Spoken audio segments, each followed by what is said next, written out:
Selamat datang di video belajar ini. Pada kesempatan kali ini, saya akan menjelaskan tentang prosedur pertolongan pertama, menerapkan prosedur kesehatan, keselamatan kerja, dan lingkungan hidup. Mari disimak ya. Dasar pertolongan pertama dalam pemanduan wisata. Seorang pemandu wisata harus sigap dan siap sedia dalam setiap keadaan, terutama dalam keadaan darurat.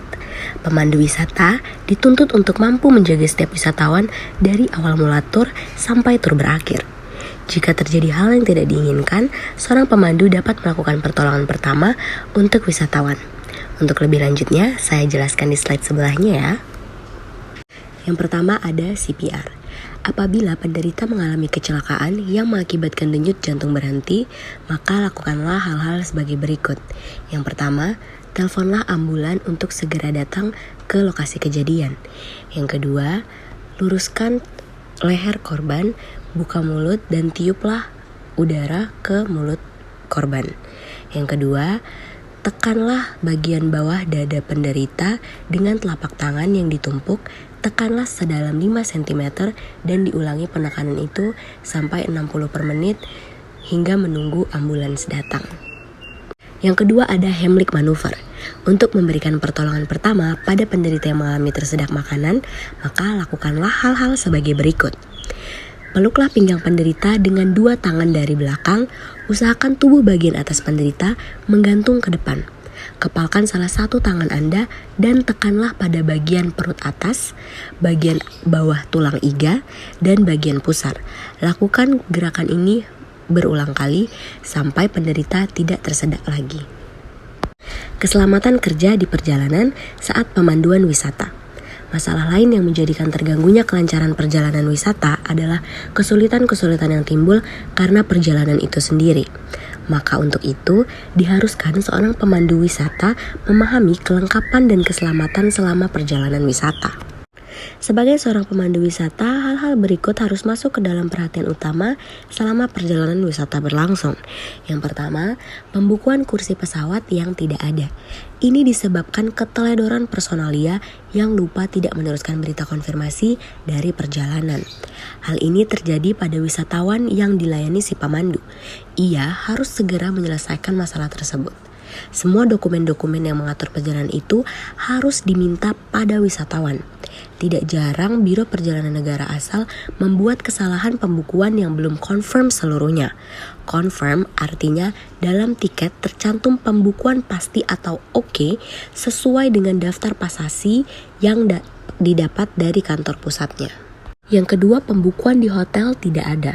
Biasanya ini disebabkan karena Biro Perjalanan di negara asal belum mendapatkan konfirmasi dari pihak hotel, namun memaksa memberangkatkan wisatawannya. Dapat pula disebabkan kesalahan pihak hotel, maka konsekuensinya hotel harus mencarikan akomodasi dengan standar yang sama. Sedangkan bila pembukuan tersebut memang benar-benar tidak ada, pemandu dengan bantuan Biro Perjalanan mencarikan hotel yang lain. Demikian pula bila ada komplain terhadap layanan hotel, pemandu harus berusaha menenangkan wisatawan dan mencari solusi terbaik.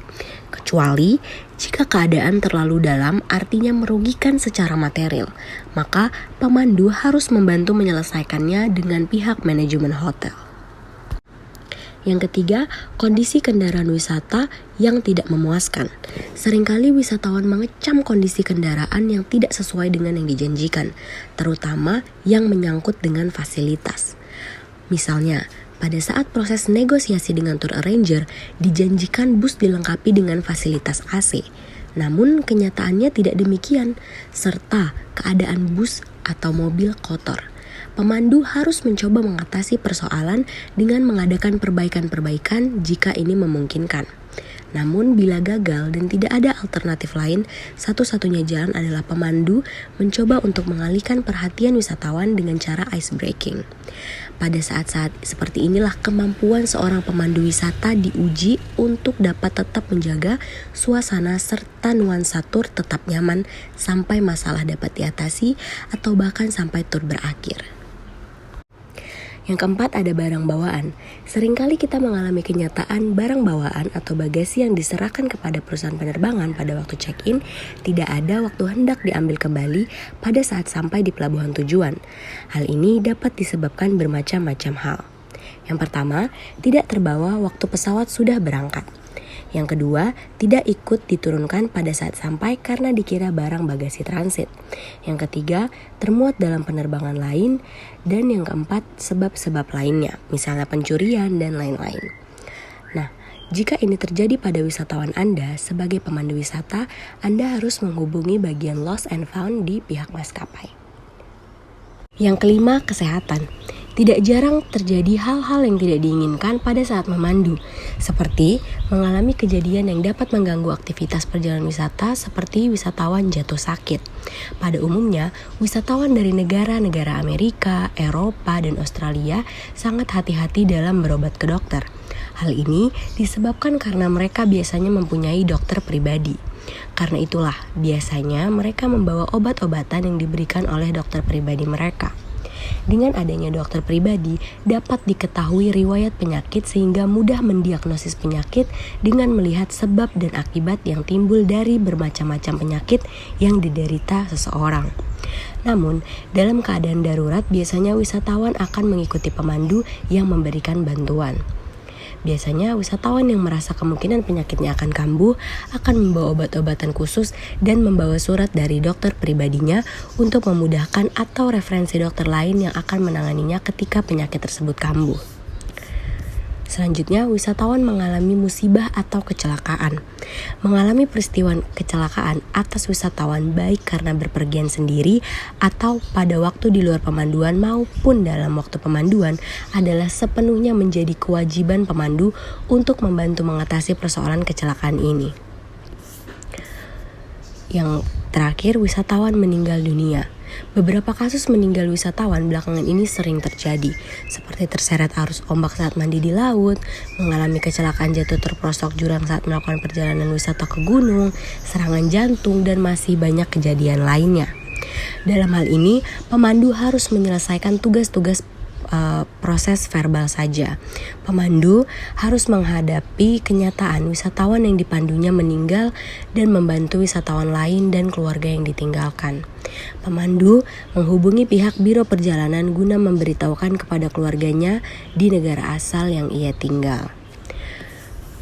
Pemandu wisata juga menyelesaikan semua formalitas seperti visum, proses verbal kepolisian dan pernyataan meninggal dunia, surat kematian dari pemerintah setempat.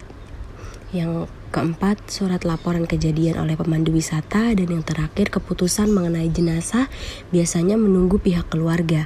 Bisa direlakan keluarganya, dikuburkan di tempat kecelakaan, atau dapat pula dikirim kembali ke negara asalnya. Pengiriman jenazah menjadi tanggung jawab biro perjalanan yang berkewajiban mengirim dengan surat-surat lengkap yang diperlukan oleh negara asal wisatawan, seperti surat dari kedutaannya.